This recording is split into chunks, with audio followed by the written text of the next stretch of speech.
Karri Ann Frerichs here today. I just found out she's a film alum. I didn't know San that. Francisco film alum, yeah. Merch marketing major. She's the owner of a company called Line Launch, as in launching a line, collection of brand.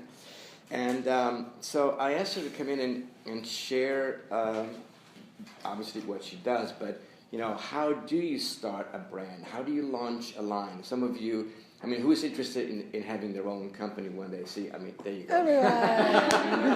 Gee, how did I know? So this is perfect. So how does one get a showroom? Let's start from there. You know, you walk in and how do you get a showroom? Yeah, how do you get one? How do you get a salesperson to like your salesperson? Yeah. Well, number one, you have to be what I like to call buyer ready. Your salesperson. What does that mean? We don't know what that means. Sure. Yeah. As a salesperson, I don't want to put any work into the building of your line. You need to come to me with it ready. So your line sheets. Line sheets are your every possible way a buyer could order that piece. All that information is on your line sheet. Your samples need to be production ready. They need to have all your labels sewn in and your hang tags on. Basically, you need to come to a sales rep with your samples looking exactly how they're going to look in the store. And then number two, you want to find the right sales rep / showroom for your brand. So if you're like higher end women's contemporary, you want to find a showroom who's working with higher end women's contemporary brands. But however, the brands they're having, you don't want them to be too closely competitive to your brand because you want your brand to fill that need of the buyers they're talking to.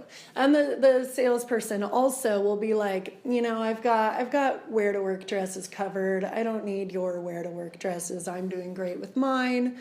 But, you know, maybe if you have evening dresses, like maybe then we'd be interested, right? So the sales rep wants things that they're already selling their other brands for. They want to be able to sell your stuff to the exact same buyers, but they don't want to take the business from the other brands that they're already working with, if that makes sense.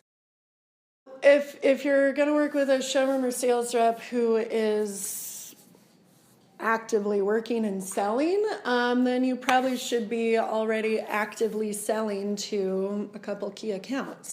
Because we're going to pick up the phone and do the traveling and go to the trade show and make it happen, right? So, like, if you can already be in 5 to 10 stores, then you're that much more credible and that much more appealing to a showroom sales rep who has complementary products in your price range and in your market.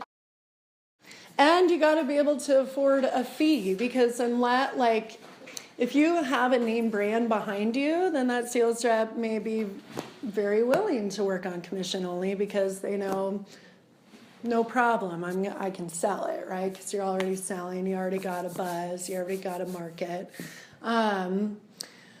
But if you don't have that, you should be prepared to pay a monthly fee to the showroom. So you got to have some funds because that sales rep, like, they're going to take you on the road. They're going to take you to trade shows. They have to do a lot of work to get you in front of the buyers. So what commission are we talking about? 10, 15, 20%? It depends. Like in the contemporary market, like 12, 15 is pretty standard. If you're in the lower price market, 8 to 10. If you're in like kids, you know, 8 to 10%. If you're like mass market, it might even be 5 to 8%. So what if I'm brand new and I don't have any money? Mm-hmm. Good luck. No, I'm just joking. Good luck with that. So, and that's the case so often, right? We're brand new. We just put $5,000, $6,000, $7,000 into this collection, right? My funds are spent. I have some beautiful product. Now what, right? Well, you gotta. I mean, designers are the creative people, but you got to break out of your shell a little bit and be willing to put yourself out there. Or you got to be creative financially. Creative financially, yeah. But I really insanely highly recommend, like your first 1 to 2 seasons, seriously do the sales yourself. And that's scary and it makes a lot of people want to throw up. But when you do it yourself, you know how to sell your line and you can train someone on how to sell your line, and you know if that person who's selling your line who you've hired is doing a good job or not, because you know what you're capable of. B, you work out your kinks, right? You're like, okay, I thought this piece was fantastic and absolutely nobody wants it. And this piece I thought was just okay. Everybody wants, right? So let me kind of further develop my product collection and, you know, offer my market what they want. And, you know, and then when you have those 5 stores, 10 stores, you're that much more attractive to a salesperson. What about social media, which is really a huge part of the puzzle nowadays?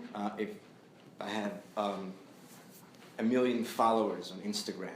Great, right? yeah. And I come to you, your showroom. Sure. And okay, listen, I'm new, but my stuff is hot. I got 1 million followers. Is that Great. It's awesome, yeah. Social media and your followers is like a new type of value currency, right? Like if you have 5,000 followers, you know, then people think you're actually worth something. As you're building your product, be building your audience, be building your Instagram. Why is that important? Because it's social currency, it's social value. Like if you have this beautiful collection and no stores, but you have 7,000 Instagram followers, and maybe you're talking to some bloggers too, the sales rep's like, all right, she's got some noise around her, she's got a following.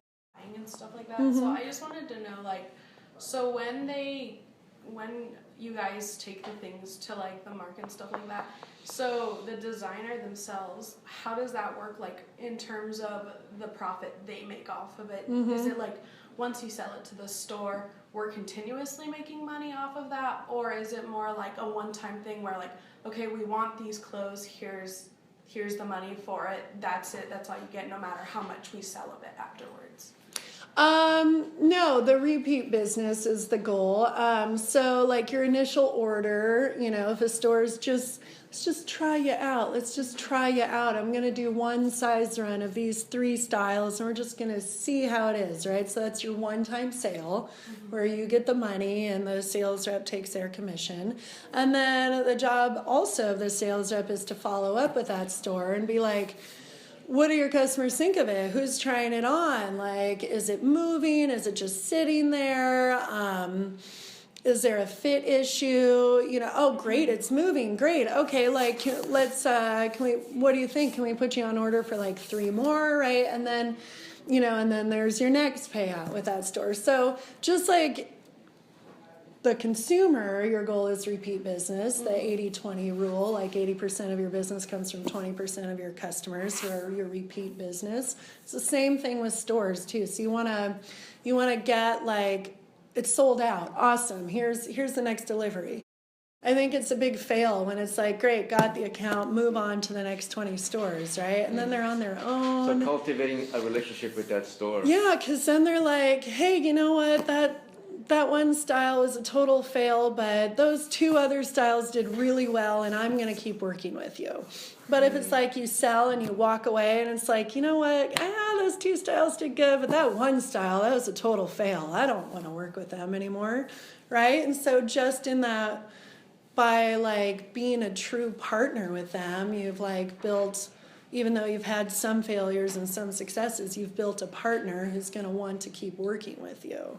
Okay, so you talked about being socially conscious and how, you know, consumers now care about how their fabric's, you know, being sourced, who's behind it, what's your name. If you're developing a new collection and just per se you don't have the initial startup funds to be 100% socially conscious, how would that impact your consumer market once you start getting those sales and you build up your brand? Well, yeah, there's always that balance between, is this extra cost worth that extra benefit? Sad to say, a lot of consumers don't care if it's made in China or if it's made in the US, right? But like, you know, they might care if you have like a give back model, right? So however you can start, like, be honest. Don't say like we're 100% eco-friendly organic when like you're not exactly, right? Because so just be like, we're as sustainable as possible wherever possible. We're sourcing organic cotton from here, and it's not organic here, but we do this instead. Yeah, you just keep evolving and telling that story. There's lots of free advice, lots of good videos. Yeah, it's a good website for advice and free advice.